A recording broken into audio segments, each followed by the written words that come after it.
Guys, welcome back to the channel. I hope you're all having a fantastic day. Today's video, we're going to be chatting about calves, how to grow them, and kind of what I did to grow them. I don't have the most insanely large calves, but I'd say I've kind of got athletic calves that are nicely defined.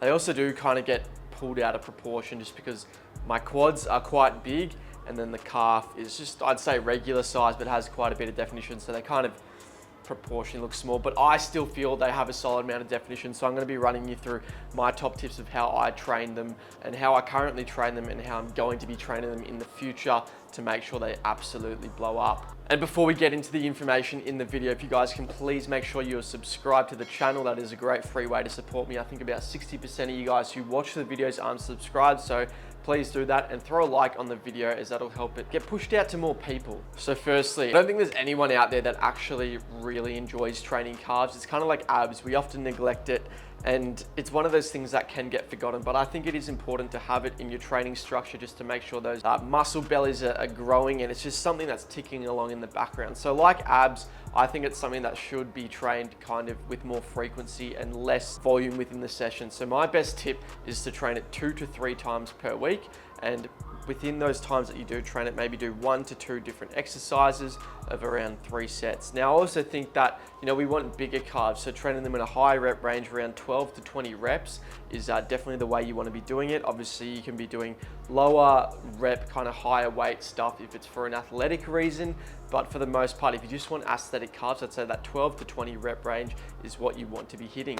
Now, another top tip is not to do it in really spongy runners. I feel this limits the range of motion and can often make it kind of bouncy, and that ruins the mind-muscle connection. So I really like taking my shoes off, training either barefoot or with socks on, and that means I can really get the most out of the movement. And that leads into the next point of not using momentum when you're training calves. So don't just pick a really big weight and go up and then bounce, and you're just losing it completely. You're just ego lifting. So I'd say pick a weight that you can actually control properly for like that 12 to 20 rep range and just really control. So go for really slow and controlled concentric, and then on the way down really control that eccentric. And I feel that's the best way to engage the calves.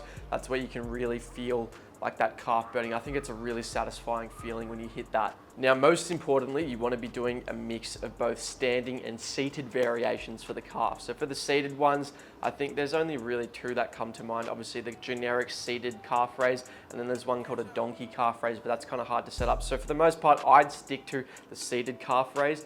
And you also want to have a standing variation in there. So something like a standing calf machine, or even on a leg extension, I find is really good as well. And the reason you want to be doing both of those variants there is because the calf is predominantly made up of 2 different muscles. And when you're standing, I believe it trains the gastrocnemius, something like that. And when you're standing, it's the soleus. So that's the 2 muscles you want to be training. So you need to have both of those variations in there to make sure you're hitting both of them.